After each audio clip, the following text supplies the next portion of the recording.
وام خلق راته وایي ښایستې نجونې د کوټې دي سپینې دي یو غټې دي سپینې دي یو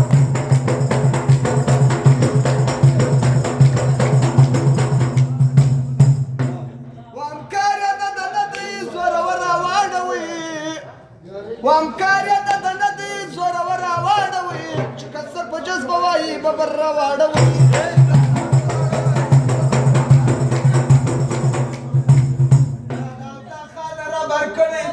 ماما څه سست موټر دې کړی دی تا دا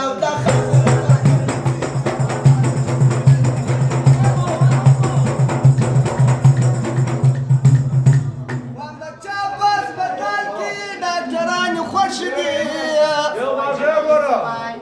وام د چا په هسپتال کې ډاکټران خوښ دي د غوږ والا په هسپتال کې خرې بوډیان خوښ دي